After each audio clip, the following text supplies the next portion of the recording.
Bonsoir à tous, c'est un honneur d'être ici aujourd'hui. Je m'appelle Joanne et je suis la présidente et cofondatrice d'Omini.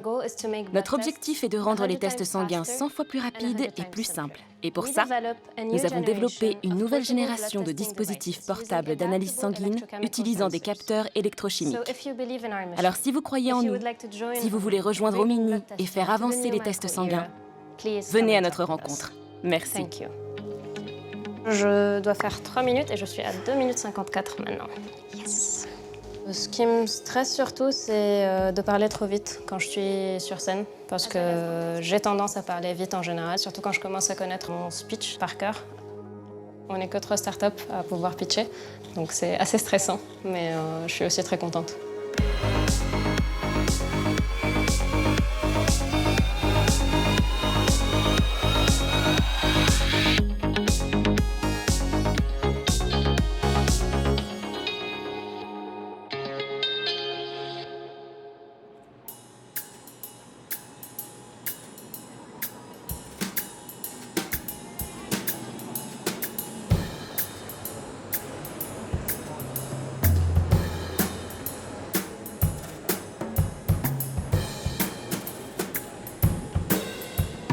Là, voilà, on a Joanne qui va enchaîner sur scène le prochaine starter. Donc là, pareil, Roxane va laisser la parole à Joanne. On peut mettre un peu de musique quand elle monte. J'ai 28 ans, je suis libanaise d'origine et en France depuis 7 ans maintenant. Et je suis la cofondatrice d'une start-up nommée Omini, qui a presque 1 an maintenant. Et c'est un projet sur lequel je travaille avec Anna Sherinskaya, la deuxième cofondatrice, depuis maintenant 1 an, 2 mois. T'es un peu stressé? Un tout petit peu. Je ne connais pas l'audience. Mais... Alors, quand tu arrives ici, tu t'installes là, c'est bien, tu commences à nous parler, tu nous regardes. Après, n'hésite pas à bouger un peu. Pas forcément à faire des grands mouvements les uns côté à l'autre, mais à bouger un peu. Et autre chose, effectivement, ça se sent un peu que tu es stressé dans le ton de ta voix. Parce que tu vas nous parler sur un ton qui va être un petit peu monotone. Alors que tu as envie de nous vendre ton truc et tu as envie qu'à la fin on se dise « Putain, mais oui, c'est ça qu'il faut pour le test de sang. » Donc du coup, n'hésite pas à jouer un peu plus, quitte à surjouer un peu. Parce que je pense que comme tu es stressé, si tu surjoues, ça ira. Ça équilibrera. Tu veux réessayer? Pas de souci. Et est-ce qu'on peut rechecker toutes les slides à la limite? Omini, notre motto, c'est la biologie médicale 100 fois plus rapide, 100 fois plus simple. Donc la biologie médicale, c'est quoi? C'est l'ensemble des tests qui vont se faire en laboratoire pour, disons, vérifier l'état de santé d'un patient en mesurant ce qu'on appelle des biomarqueurs. Et donc, nous, ce qu'on peut faire avec notre technologie et ce qu'on souhaite faire, c'est développer des dispositifs portables de tests sanguins qui vont donc permettre de faire des tests, des mesures de biomarqueurs sanguins au chevet du patient directement, où qu'il soit. Et emergency sur une seule ligne aussi. C'est la première fois que c'est projeté sur un écran aussi grand, donc je pense qu'on n'a pas l'habitude de préparer des slides aussi grandes. Mais s'il y a besoin de modifier, il n'y a aucun problème. Je ne connaissais même pas l'entrepreneuriat en soi pendant mon enfance et mon adolescence. Et c'est venu plutôt pendant ma thèse, où il y avait un programme qui avait été lancé pour permettre à certains chercheurs de comprendre ce que c'est que l'entrepreneuriat. Je ne pensais pas à le faire aussitôt non plus. Disons, tout ce qu'un entrepreneur doit faire dans sa vie, tout l'impact qu'il peut avoir, ça m'attirait beaucoup. Mais je n'avais pas de projet très clair en tête. Et c'est vraiment quand j'ai rejoint Entrepreneur First, c'est là que ça s'est cristallisé pour moi. Please come and talk with us afterwards. Thank you.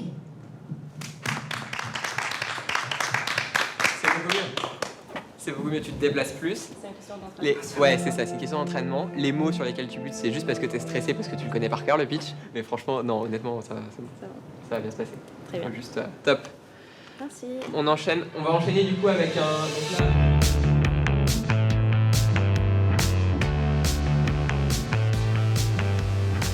Mais c'est les vacances du coup. Il n'y a pas des stages tennis de vacances? Oui, je fais des stages. Ouais. Partout dans Paris. On peut peut-être gratter un stage de tennis quand même. Caramel, c'est la solution qui va aider tous les parents. C'est une application mobile qui aide justement les parents à découvrir et à réserver des activités pour leurs enfants. Pour le week-end, à faire en famille ou juste pour les enfants, pendant les vacances scolaires avec des stages ou même à d'autres moments importants de l'année, type les anniversaires. Tu lui as donné rendez-vous où tu vois? Je lui ai dit à la salle de réunion.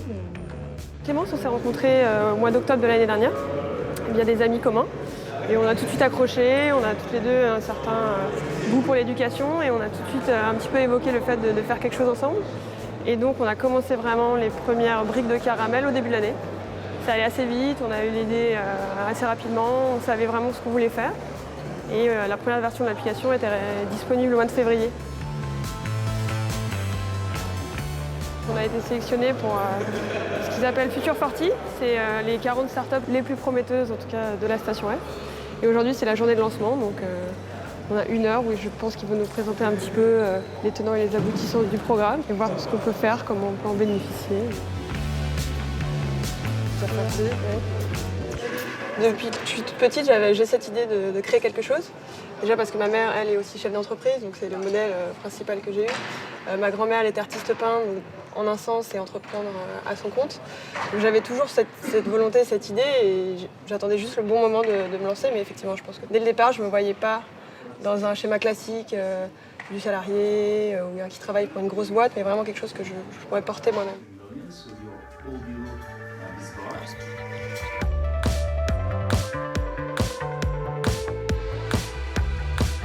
Je m'appelle Julia Faure, j'ai 31 ans et je m'occupe de la marque Loom. Donc Loom, c'est des vêtements durables dans tous les sens du terme, enfin qu'on essaye de faire les plus durables possibles. On réfléchit aux vêtements qui s'usent le plus rapidement ou qu'on jette le plus rapidement et on essaye de concevoir une version que les gens gardent le plus longtemps possible. Et la seule manière d'être sûr en fait que notre fringue est bien, c'est de la tester quoi. C'est ta sœur, Clément, qui avait dit que c'était peut-être trop pas assez habillé. Ouais. Que c'était trop simple, que ça faisait les chaussures de supermarché. Un peu tout le monde en fait. Et moi aussi, ce qu'on m'a dit à chaque fois que je pose la question, les gens me disent il y a quelque chose qui fait trop simple. Moi j'aimais bien qu'on voit pas, que le logo il soit super discret, mais peut-être que ça habille pas assez. On pourrait faire patch noir, logo blanc. Ouais. Patch blanc, logo noir. Ou blanc, noir. Blanc, noir. Enfin, embossé quoi. Ouais. En fait, au départ, c'était juste un besoin de consommateur. Avec mon associé, on s'est dit qu'on allait essayer de comprendre qu'est-ce qui fait qu'un vêtement dure longtemps. Plus aucune marque ne demande aux usines de faire la qualité. La seule chose qui intéresse les marques aujourd'hui, c'est de produire vite, de produire des choses nouvelles et de produire à bas prix. Et en fait, quand on s'est rendu compte de ça, on s'est dit que c'était catastrophique en fait. Parce que quand on produit des vêtements jetables, l'impact sur la planète, il est énorme. On produit des vêtements qu'on va porter 3 fois et qu'on va jeter. Je me demande si, au lieu de faire un lancement de produit, on fait un lancement de testeurs. On fait une prod minimale de 500 paires. On les vend à prix coûtant. Et on dit aux gens, voilà, on vous les vend à prix coûtant, mais en échange, on va vous demander des retours régulièrement. Et au bout d'1 an, on aura des retours de ouf, en fait. On aura 500 personnes qui auront porté quotidiennement les chaussures et en fait, on verra comment évolue la chaussure, pas seulement sur nos pieds, pas seulement sur notre usage, mais sur des usages hyper différents, sur des pieds différents, sur des gens qui ont les pieds plus ou moins sensibles et tout. Et là, on aura... avec ces feedbacks-là, c'est impossible qu'on fasse pas genre la meilleure basket du marché, quoi.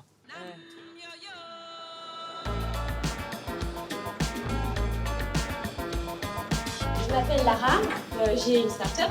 On fabrique un outil pour les équipes commerciales pour qu'elles travaillent plus en ligne.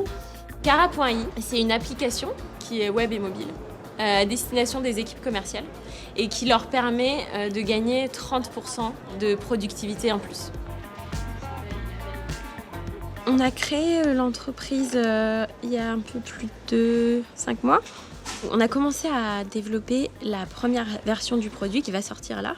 Et c'est une version où là, on va donner l'opportunité à tous nos collègues de Station F de pouvoir la tester. En parallèle, moi, mon travail, c'est de lever des fonds pour pouvoir lancer les améliorations et le développement final de la V1. Le projet est né d'un besoin d'être plus organisé pour avoir des résultats équivalents en ayant une vie personnelle différente, voire des résultats supérieurs, tout en ayant moins de temps. Donc j'ai commencé à beaucoup m'intéresser au time management. Là, il y a plein de bouquins. Il y en a beaucoup sur l'organisation du temps, sur comment être plus efficace. Et c'est ce qui m'a donné envie de me poser la question sur comment je peux l'appliquer chez les sales. C'est une façon de travailler qu'ont les développeurs qui est super efficace. Donc j'ai commencé à m'intéresser à ça il y a 6 ans, à partir de la naissance de mon fils.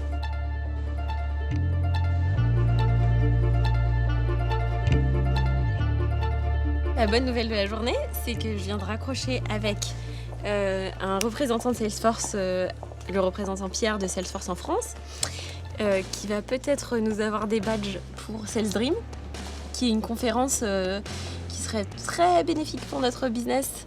Et c'est assez compliqué d'avoir des badges. Donc j'attends avec impatience le retour sur cette conférence.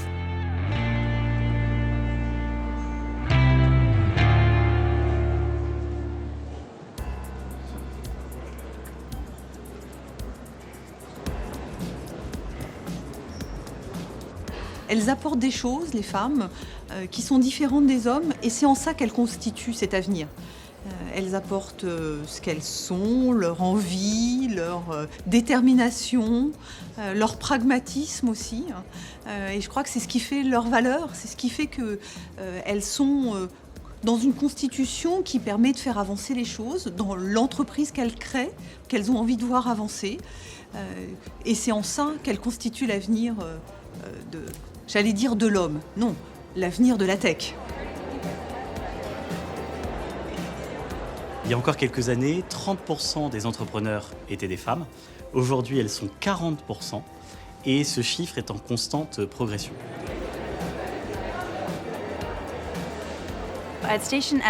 Environ un tiers des résidents de Station F sont des femmes. Et aujourd'hui, nous avons au moins 40% de nos programmes qui ont une femme à leur tête. Ce qui signifie que certaines de ces startups représentent mieux la femme entrepreneur que le système lui-même.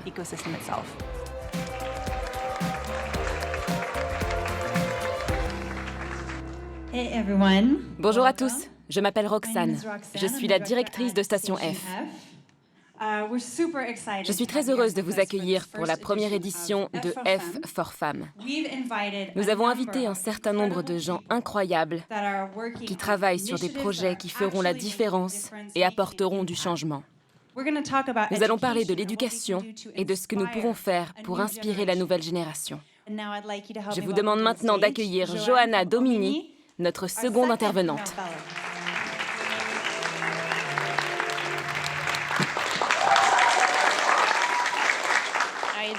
Bonjour à tous. Je voudrais d'abord remercier Station F pour cet événement. C'est un honneur. Et je dois avouer que je suis un peu stressée de parler après vous tous, mais je ferai de mon mieux. Je suis Joanne. J'ai vu une vraie différence entre la façon dont une femme va pitcher ses idées et un homme va pitcher ses idées. La femme va avant tout mettre l'accent sur son produit, le besoin, la façon dont elle pense qu'elle va transformer un usage, alors qu'un homme va être peut-être plus compétitif et va tout de suite avoir une idée de son marché. Les femmes ont cette sensibilité qui fait que ce qui les intéresse, c'est plus le problème auquel elles essaient de répondre, comment elles vont solutionner des problèmes. Et c'est peut-être aussi pour ça qu'on voit beaucoup de femmes dans la santé, dans l'éducation, parce que les femmes ont envie d'aider. Et c'est aussi la façon dont du coup, elles pitchent leurs idées et elles pitchent leur entreprise. Alors, si vous croyez en cette cause et si vous voulez faire avancer les tests sanguins, n'hésitez pas à venir à notre rencontre. Merci.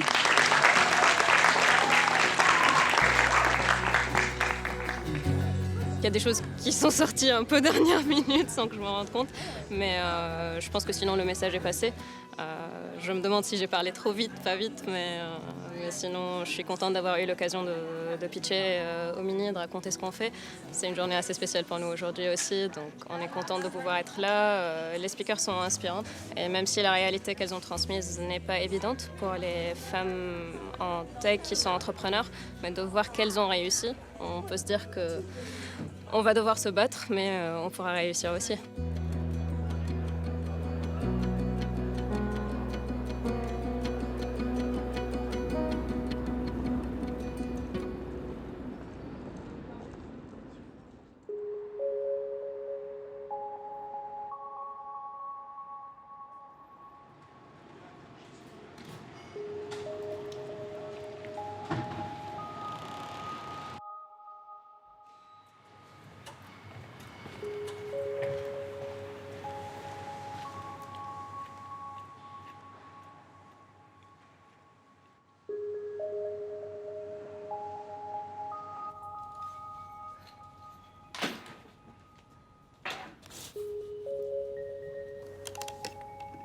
Je suis en train d'améliorer la page d'accueil de l'application. Toutes les semaines, on essaie de sortir une nouvelle version. En fonction de l'utilisation qu'a eu la version précédente, on voit là où il y a eu les points de frottement. pense que tout le monde travaille mieux le matin. Donc c'est vraiment les heures les plus productives, je pense. En tout cas chez moi, c'est entre 6h et 9h. Et le code, c'est quand même une discipline, on va dire, où il faut vraiment être concentré. Et c'est plus facile de le faire quand il n'y a personne. Le code, c'est un super langage qui permet de développer et de construire des produits qui soient mis en ligne sur le web, pour les applis. C'était le passage obligé. Moi, quand j'ai commencé à avoir des idées de boîtes, c'était que des idées d'applications ou que des idées de sites web. J'avais pas d'argent pour payer de développeurs, j'avais des copains développeurs mais qui n'étaient pas dispo. C'était inévitable. Mon ordinateur, je le laisse jamais tout seul. Toujours avec moi. Évidemment, je le laisse pas au bureau. Dans les soirées, je pose jamais mon sac. À la maison, à côté de mon lit. En vacances, il est jamais très loin. Dès qu'on a une idée, envie de faire un petit design ou coder quelques lignes, c'est pratique.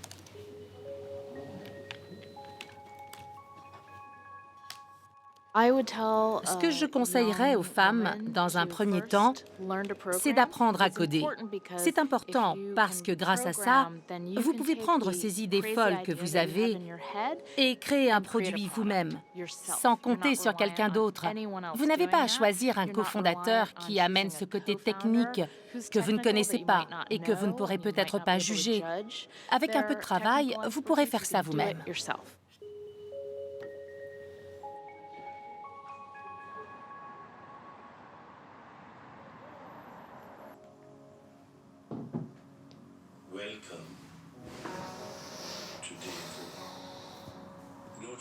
Tous les matins, j'essaye de méditer.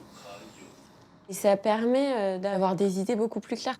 De savoir quand c'est l'ego qui parle ou quand c'est vraiment une bonne idée.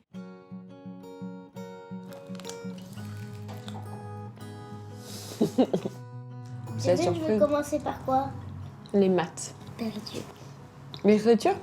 Oui, comme ça, je pourrais avoir un plus grand taux de maths. Ah bon? T'as remarqué que si tu commençais par l'écriture, ça avait plus de temps pour les maths après? Ouais. Malin. Est-ce que mon école, c'est école de la vie ou grande école? C'est plus école de la vie.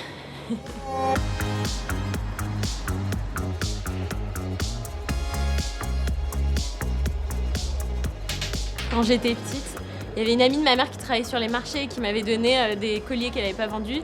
Et je les vendais dans la cour de récré. Et on m'a même dit d'arrêter de faire ça.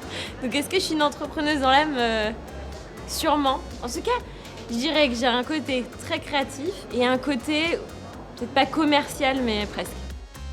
Pour moi, la semaine prochaine, organiser Dreamforce. Ouais. Préparer les questions, si c'est des sales.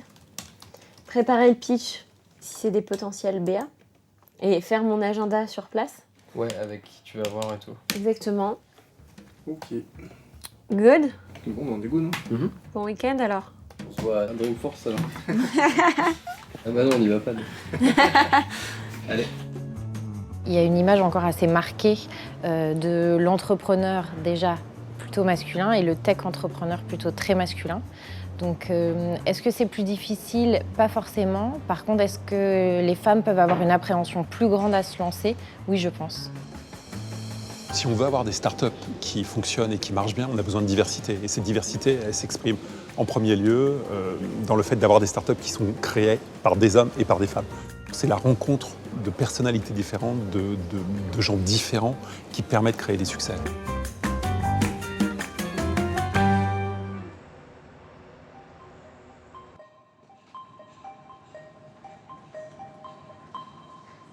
La thématique domine l'entreprise elle-même, la santé en particulier et ce focus, ça a été un moment Eureka à deux, parce que c'était la première motivation des deux cofondatrices. Nous, ce qu'on peut faire avec notre technologie et ce qu'on souhaite faire, c'est développer des dispositifs portables de tests sanguins qui vont donc permettre de faire des tests, des mesures de biomarqueurs sanguins au chevet du patient directement. Ce qui nous distingue, c'est que nous sommes les premiers à avoir une technologie qui peut être à la fois portable, précise et abordable.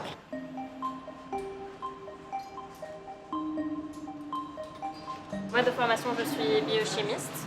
J'ai fait un doctorat de biochimie et de biophysique, durant lequel j'ai travaillé sur ce qu'on appelle des machines moléculaires, des enzymes, qui avaient le rôle, entre autres, de dérouler, on dirait, notre matériel génétique. Et j'ai fait une thèse de 4 ans, au bout de laquelle, après avoir soutenu, j'avais rejoint le programme Entrepreneur Force, dans lequel j'ai rencontré Anna. Vu que le cœur de travail d'Omini, ça reste les capteurs, donc la majorité du travail, c'est l'expertise d'Anna. Moi, là où je peux aider, c'est sur la dernière partie de ce qu'on est en train de faire maintenant. C'est quand ces capteurs-là, une fois on les a préparés, on va les rendre spécifiques de nos cibles, les cibles que l'on va chercher dans le sang après. Ce n'est pas mis sur. Si, c'est bien. C'est juste la réaction qui est un petit peu méchante. Elle libère de la chaleur. Il libère beaucoup de chaleur, donc on peut atteindre un petit peu. Ouais. Finalement, aujourd'hui, l'association femmes et technique, elle n'est pas totale. On n'associe pas les femmes suffisamment au manuel technique. Si on arrive dans l'éducation, dans le reflet de la société, à enlever cette barrière-là, alors on le dépassera. Ça va prendre du temps et c'est là que je crois beaucoup à l'exemplarité. Je crois beaucoup au fait qu'on puisse montrer des modèles, qu'on les définisse, qu'on les mette en avant. Et peut-être qu'on ne le fait pas assez. Peut-être qu'on ne montre pas assez de femmes qui réussissent. Il y a toutes ces femmes qui font des choses, y compris dans la tech, qu'on ne met pas en lumière. Et pour autant, c'est elles qui font avancer la société et l'image que l'on a. C'est la curiosité qui nous pousse à faire la science, c'est de comprendre comment le monde tourne. Mais bon, en tout cas, ça ne m'est jamais venu à l'esprit de demander est-ce que je fais de la science ou non parce que je suis une femme.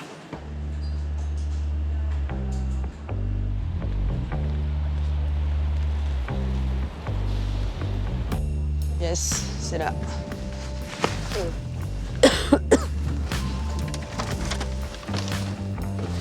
Est-ce qu'on se fait un point sur le programme? Ok. Alors, il y a un sujet technique, c'est comprendre comment rendre le chino moins brillant. C'est moins brillant ou c'est électrostatique? En fait, c'est sûr qu'il est moins électrostatique, parce que j'ai pas de doute, mais maintenant toute l'idée c'est de voir si on arrive à le rendre moins brillant. On va à Mulhouse, on va voir l'usine de Velcorex. C'est les personnes qui font le tissu de notre chino. Pour faire des vêtements de qualité, tu dois comprendre le process industriel. Tu dois comprendre en fait les étapes clés qui permettent d'assurer la résistance d'un produit. Et il n'y a pas beaucoup d'usines en France. Donc avoir la chance en fait d'avoir un outil industriel aussi performant en France, c'est un truc un peu de ouf. Et le truc hyper intéressant aussi de cette usine, c'est que environnementalement, elle est au top.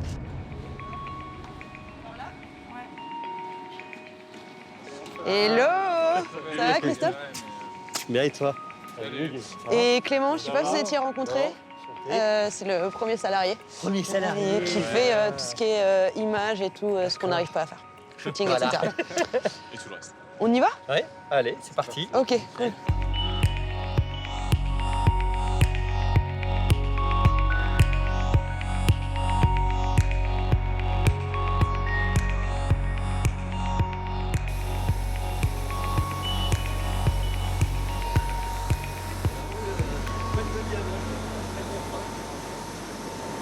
Vous prenez un velours, après la chaîne de brossage, il reste en place.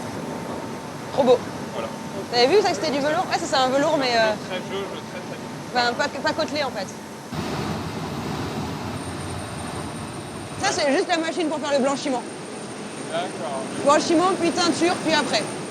Très teinture quoi. Ouais. Avant la teinture, on va avoir l'étape de blanchiment. Ça va permettre d'enlever les puces et rendre le tissu bien hydrophile pour la teinture. Ah mais c'est ce que tu m'avais montré au salon, ok.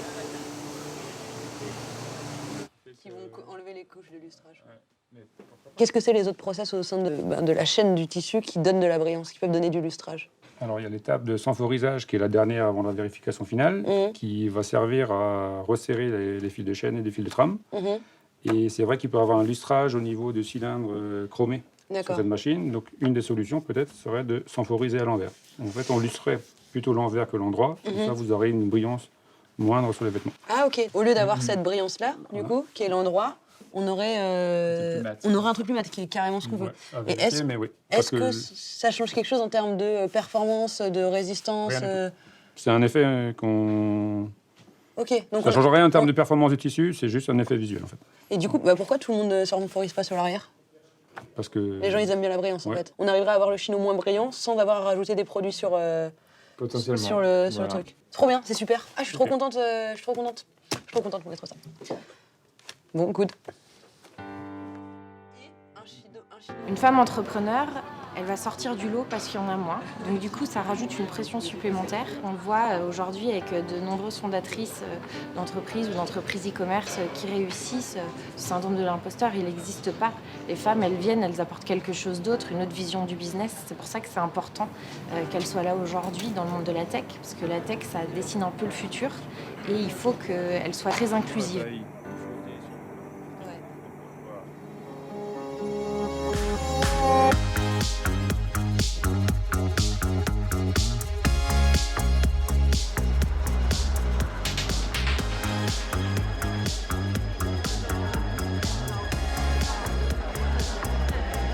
Aujourd'hui, nous allons parler d'argent, et pour cause.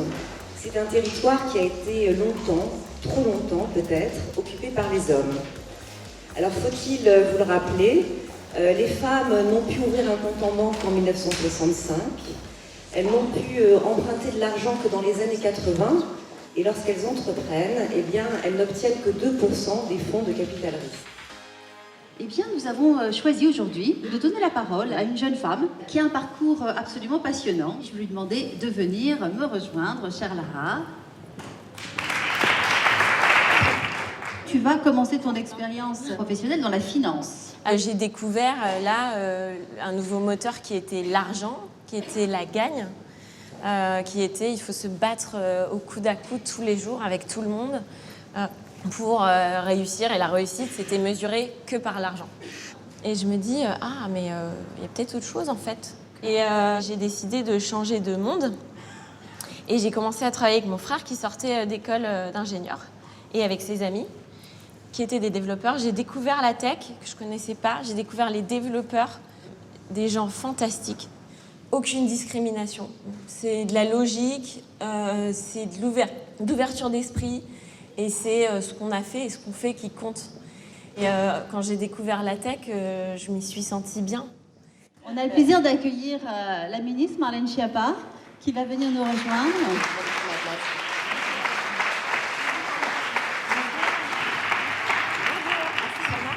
Finalement, les liens entre les femmes et l'argent, qui restent, à mon humble avis, encore un sujet assez tabou. Et je suis très marquée par le fait que beaucoup de femmes qui créent des entreprises ou qui ont réussi à mener des entreprises qui ont gagné beaucoup d'argent étaient quelque part dans une démarche de justification en m'expliquant « Alors oui, je gagne beaucoup d'argent, mais c'est parce que j'ai une grande famille. » Ou « Oui, je gagne beaucoup d'argent, mais j'en reverse. J'ai fait une opération, j'ai fait une fondation, j'ai donné à des associations, etc. » Comme s'il y avait quelque part une nécessité de s'excuser.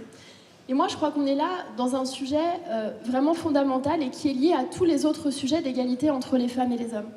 Voilà, je vous souhaite de très bons débats, une très bonne journée. Je vous remercie beaucoup de m'avoir accueilli. À très bientôt.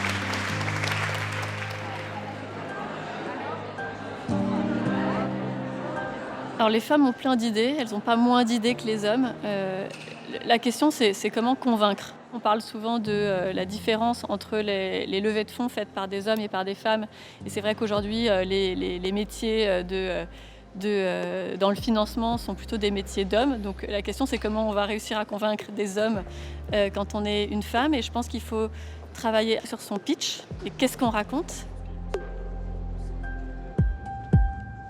Faut essayer, je pense, d'être assez catchy sur 2-3 éléments, notre proposition de valeur principale, but de l'exercice. Pour vous donner quelques éléments, ce qui fait qu'un investisseur est convaincu d'une boîte, c'est toujours la même chose, c'est la connaissance, l'exécution et la vision. Donc la connaissance, c'est si vous démontrez que vous connaissez votre marché, l'écosystème, votre population, votre cible, beaucoup mieux que n'importe qui d'autre, ça va créer de la confiance dans l'audience.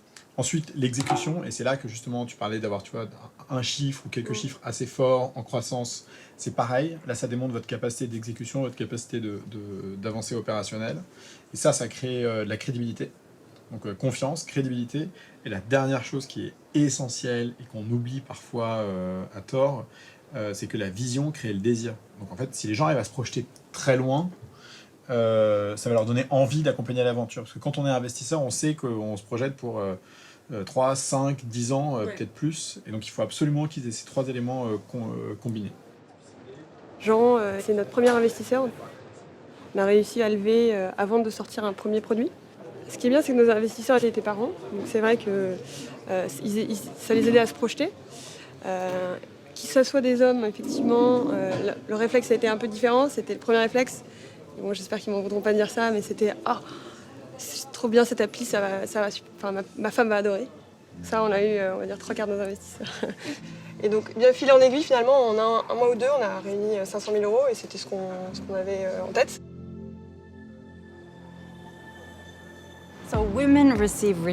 Les femmes ont des financements extrêmement faibles, ce qui est très triste. Mais je pense que c'est aussi parce que les investisseurs ont tendance à placer leur argent dans des personnes qui leur ressemblent. Et comme beaucoup d'hommes investissent, ceux qui reçoivent l'argent sont surtout des hommes. Plusieurs études l'ont montré, la difficulté d'accès au financement pour les femmes entrepreneurs en général et pour les femmes entrepreneurs dans la tech en particulier. Dans les levées de fonds qui étaient faites en France depuis 10 ans, 2% seulement des fonds ont été levés par des startups dirigées par des femmes. 2%. Je pense que beaucoup de gens veulent financer les femmes. C'est devenu important, autant pour les femmes que pour les hommes. Je pense aussi qu'il faudrait que plus de gens signent des chèques. Il faut soutenir plus les femmes. Il faut arrêter de parler, il faut agir.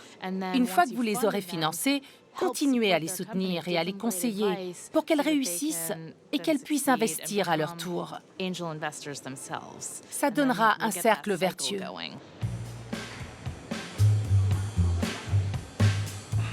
Pour mieux servir la communauté. Me servir les populations et l'environnement. Ouais, voilà. Plus des 3 quarts des entreprises mondiales n'appartiennent plus à des individus mais à des sociétés financières. C'est le syndrome des propriétaires absents. Et ça pose 2 gros problèmes. 1, elles veulent grossir toujours plus et toujours plus vite. Et c'est précisément ce qui met la planète en danger. 2, elles peuvent prendre des décisions inhumaines. Enfin, inhumaine, il y a un côté un peu connoté, genre inhumaine, tu dis waouh, faut pas déconner peut-être. Alors que là, peut-être qu'elles ne prennent pas en compte les impacts humains de leurs décisions. Attends, mais sinon, elles ne prennent pas en compte les impacts humains environnementaux de leurs décisions quand on ne voit pas les conséquences des décisions. C'est ça que je voulais faire, ouais. Ouais, attends, c'est... Les moyens... Vivre en harmonie, ça va faire rapidement, j'embrasse des arbres. Préserver l'environnement et les populations. Bon, laissons ça. Ouais, on laisse ça et on relira. Hop. Une marque éthique, une marque militante, ça doit être dans l'imaginaire de tout le monde. C'est une marque qui galère, c'est pas facile, on vend pas facilement et tout. Nous, c'est l'inverse. On vend hyper bien. On a plein d'argent sur notre compte en banque. Et tout ça en étant hyper fidèle à nos valeurs. Quand on n'a pas à en assumer les conséquences. Ouais. Les conséquences directes. Enfin, ouais. Les seules personnes qui peuvent investir chez nous en étant raccord avec notre volonté de croître doucement pour faire les choses bien, bah, c'est des individus en fait. C'est pas des sociétés financières, c'est pas des entités, c'est pas des professionnels de l'investissement. C'est des gens comme vous et moi qui ont un petit peu d'argent de côté et qui sont d'accord pour l'investir dans l'économie du réel. Cet argent, il a été fourni par 600 personnes. Il y a 600 individus qui ont mis chacun un petit peu d'argent pour que Loom puisse continuer à croître. Ouais. Leur collectivité.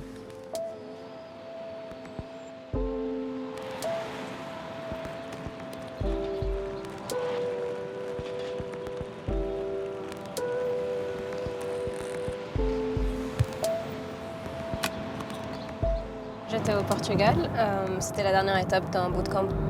L'objectif c'était de faire des pitchs à chacune des étapes pour essayer de convaincre des investisseurs. Et à chaque fois on était notés. Là malheureusement on finit en 4e position, donc l'aventure se termine pour nous. Là je peux dire que je suis complètement crevée, ça fait 2 mois que je n'arrête pas les déplacements. Donc je suis très fatiguée, j'ai même chopé un rhume je pense ce week-end.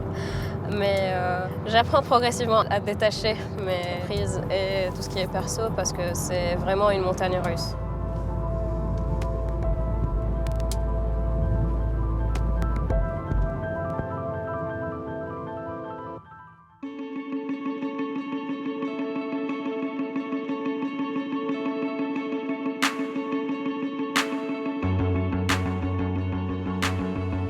Donc là on est à San Francisco. Il fait un temps magnifique. On est à Dreamforce. Je suis super contente d'être ici. J'ai beaucoup de chance. D'être là, ça veut dire que je vais rencontrer des gens que j'ai pas l'habitude de rencontrer. Je sais que les plus belles rencontres, c'est celles qu'on n'attendait pas. C'est comme dans la vie.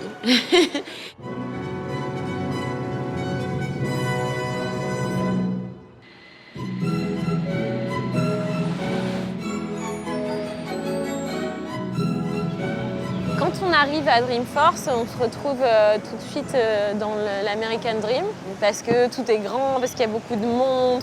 Donc c'est super marrant de voir ça en vrai.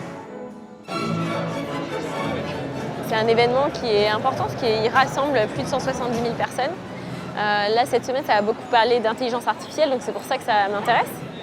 Et ça nous intéresse aussi parce que notre logiciel s'interface avec le leur. Donc c'est pour ça aussi qu'ils nous ont invités. C'est parce que pour eux, on représente des partenaires qui vont alimenter leur logiciel à eux. En fait, pour moi, l'idéal, c'est les users de Salesforce. Pour l'instant, je me focus là-dessus, avec des équipes commerciales. Enfin, tu vois, c'est assez simple. Il y en a des milliers. Après, En fait, il faut juste que... Voilà, faut juste que je tire la main à n'importe qui ici. Ouais, voilà, c'est un peu ça. Alors? C'était trop bien. Ok. Super intéressant. Comment tu t'es sentie déjà?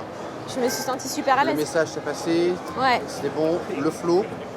En fait, c'est super parce que je fais ce que j'aime. Enfin, je sais pourquoi je fais la boîte. Ok, tes questions? Les questions, c'est combien tu lèves, qu'est-ce que tu vas faire, dans quel ordre, tout ça, tout ça. Je suis passée de 500 000 à 1 million, elles m'ont dit non, 2 millions.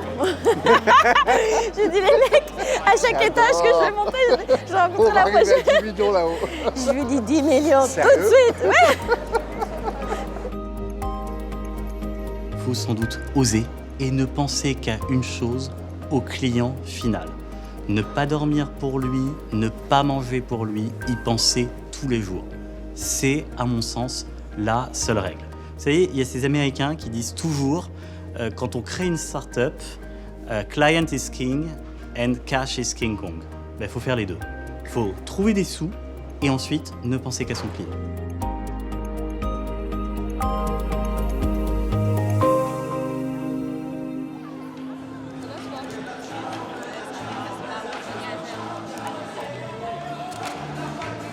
Pas parfait. Ouais. C'est juste pour la terre. Hein. Vas-y, on refait, non? On refait. Aujourd'hui, on participe à un événement qui est organisé par le Grand Contrôle, qui s'appelle La Boum. L'idée, c'est de réunir les familles autour de musique, pour voir les enfants danser et s'amuser, se rencontrer un petit peu entre eux. Et donc, nous, on participe et on anime un atelier. Donc, on a à la fois un atelier peinture pour que les enfants participent ensemble à peindre la fresque murale qu'on a dessinée. Et pour un petit peu plus de défoulement, on a fait des piñatas remplies de bonbons qui vont devoir taper afin de récupérer les cadeaux. Donc il va falloir se déchaîner sur la piñata. Celle-là, elle est bien lourde, hein. Je sais pas de quoi elle est remplie, mais... L'idée, c'est de présenter Caramel à tous les parents. Et donc voilà, pour nous, c'est un super moment de plaisir pour rencontrer les familles et les enfants, être un peu plus proche des gens pour qui on fait l'application. Et donc là, on a hâte que ça commence d'ici une petite demi-heure.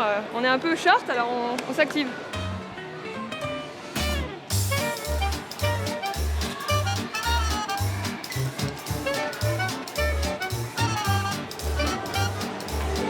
Regarde. Ouais, génial.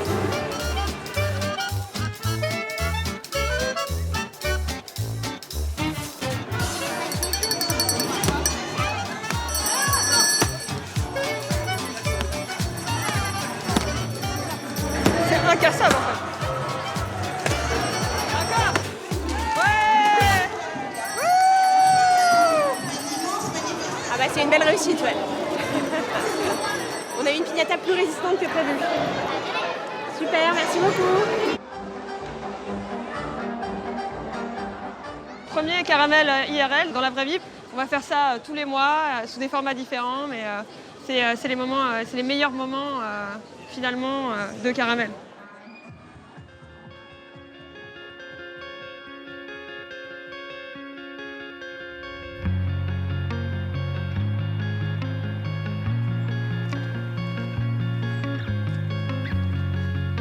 Là, je suis à Granat. On on est dimanche, il fait super beau. Demain, on a un programme qui fait partie du bootcamp dans lequel on est pour découvrir l'écosystème de la santé en Espagne.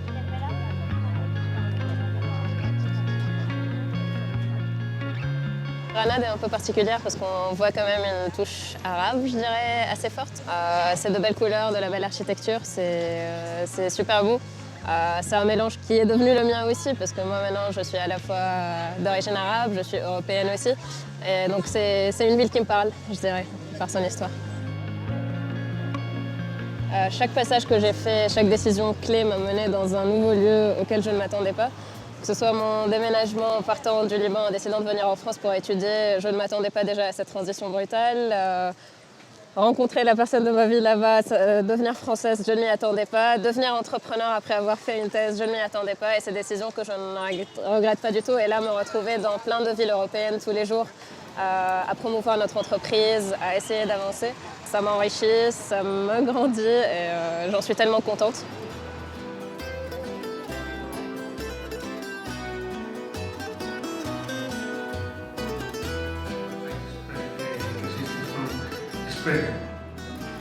We are a very collaborative company by nature, so we work with a lot of hospitals. L'objectif, c'est comprendre les écosystèmes de manière locale. Parce que même si on est basé en France, ça ne veut pas dire que le meilleur marché d'entrée pour nous serait la France, vu que le système de santé est difficile. 2, c'est les rencontres avec des startups qui sont plus ou moins avancées que nous, qui peuvent nous donner leur expérience. Et 3, retravailler avec des mentors, des personnes qui ont vu l'écosystème de par tous ses angles, retravailler notre proposition de valeur, ce qu'on a fait. Et tout ça, c'est grâce à l'ensemble des personnes avec qui on a eu l'occasion de parler en allant un peu partout en Europe. Quand on crée une entreprise, bénéficier de conseils d'autres personnes qui ont rencontré les mêmes difficultés, qui ont pivoté, qui ont parfois planté des entreprises, c'est extrêmement utile, c'est fécond.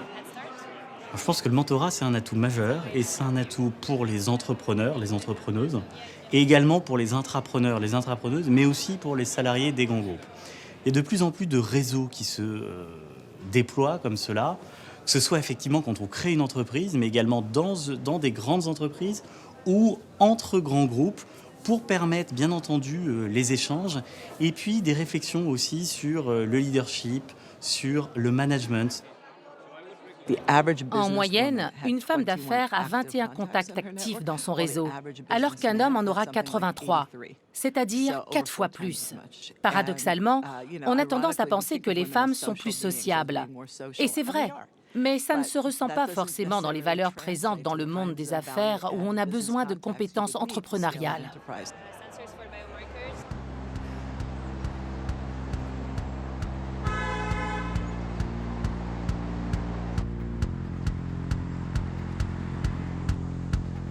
Comment fait l'industrie textile pour nous vendre des choses dont on n'a pas besoin? Comment elle fait pour écouler ses 100 milliards de francs? Sa stratégie, baisser les prix à outrance.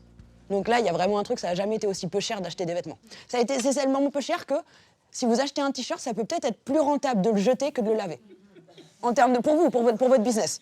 Deuxième stratégie, l'obsolescence programmée du désir. Ce renouvellement des collections, c'est pas anodin. L'industrie textile est experte là-dedans. Elle arrive à renouveler votre désir à une vitesse incroyable. Elle arrive à vous faire détester quelque chose que vous avez acheté 2 semaines avant. Elle arrive à faire que vous ayez vos placards remplis de vêtements, mais que vous alliez quand même acheter des nouvelles choses.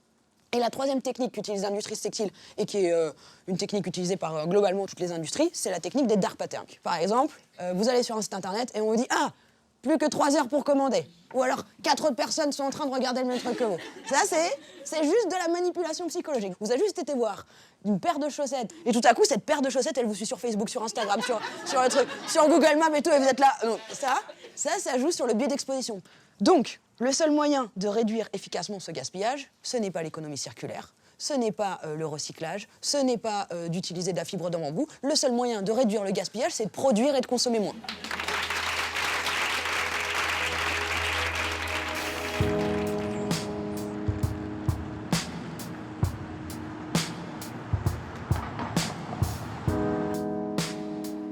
En gros, on fait un assistant virtuel pour les équipes commerciales et on est focus sur l'efficacité des sales. Il y a 57% des aides qui n'atteignent pas leurs objectifs. On trouve que c'est trop. Là, tu le remontes. Vous le croyez, ça 57%. Tu vois, tu repousses le truc.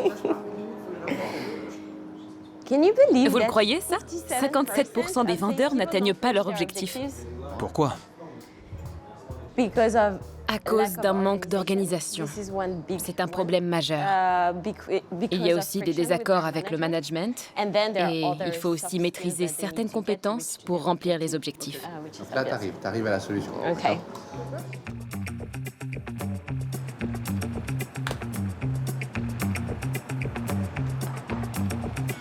Never went nowhere, but they say a moon is back. Living on that contour, hallelujah. Cause all I do, all I do is we, no matter what.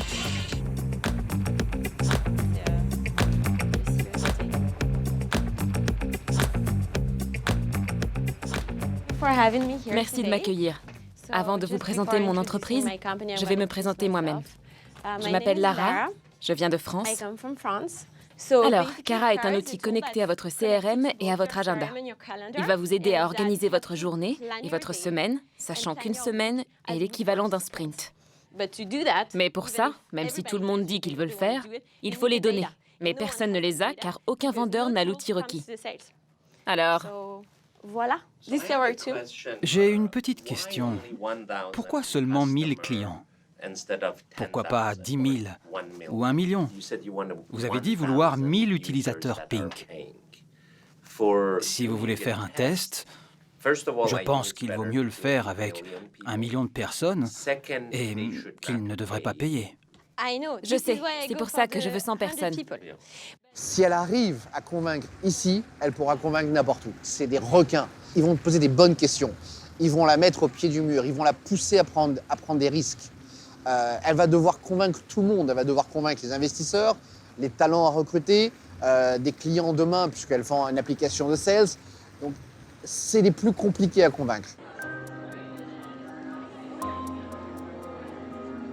Mon marché pour notre produit, il sera ici. C'est un endroit qui est super agréable, il fait beau et ça bouge. En fait, ça bouge toujours, ça bouge vite et ça bouge grand. Donc, ouais, c'est possible que j'y habite. Je ne sais pas si c'est un rêve, je pense que ça fait partie des possibilités qui sur mon chemin.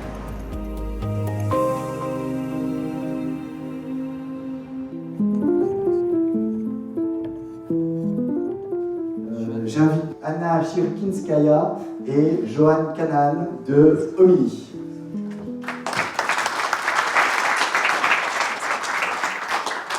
Bonsoir à toutes et à tous. C'est un honneur pour nous et nous sommes très reconnaissantes pour ce prix parce qu'il va nous permettre de payer les frais de laboratoire, les réactifs pendant l'année à venir, mais aussi de payer les frais d'un brevet que nous avons déposé en septembre, un deuxième brevet qui protège notre technologie.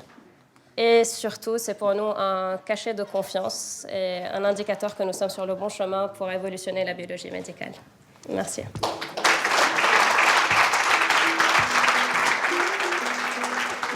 Je ne crois pas que le leadership ait un sexe. Un entrepreneur qui réussit, c'est d'abord quelqu'un qui a une vision. Il a une claire compréhension de ce qu'il veut faire.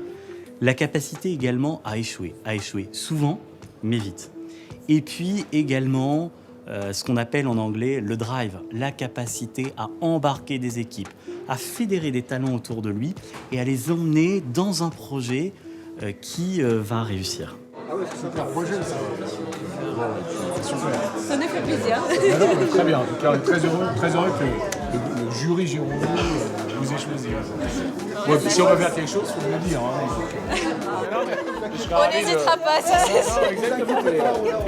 Merci beaucoup. À bientôt alors. À bientôt, à très bientôt. Les femmes ont moins d'ego que les hommes. Pas moins d'ambition, moins d'ego.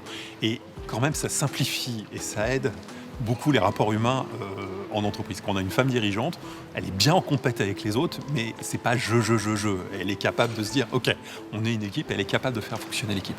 Et donc c'est quelque chose d'important et qui change complètement le mindset, le fonctionnement d'une entreprise.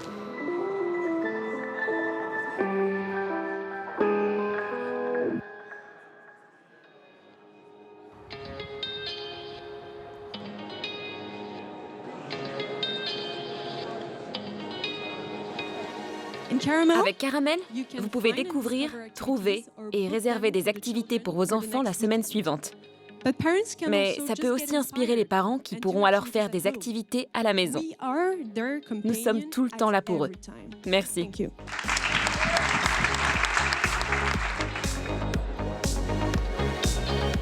Il y a des posts qui sont faits sur les réseaux sociaux, donc il y a des gens qui nous envoient des messages pour nous dire « Ah, je vous ai vu, c'est trop bien, bravo ». Donc ouais, je pense que... Ça bouge pas mal sur Twitter. Ça bouge pas mal sur Twitter. Tu vois, là, il y a 3 lignes, c'est l'appli parfaite pour les parents, pour réserver et trouver des activités pour les enfants avec le lien. Donc direct, les gens, j'imagine qu'ils voient ça, qu'ils sont sur Twitter, ils cliquent, ils téléchargent. Et derrière, nous, on voit clairement un pic sur nos analytics de téléchargement, donc c'est top. Je pense que l'objectif dans un an, c'est d'avoir converti Paris, peut-être grâce à une levée de fonds, et c'est peut-être ce qui va se déclencher grâce à l'événement d'aujourd'hui. L'année dernière, rien qu'en France, 50 fonds se sont engagés à faire 25% de leurs investissements dans des sociétés créées par des femmes d'ici 2025. C'est aux antipodes des 2-3% d'aujourd'hui.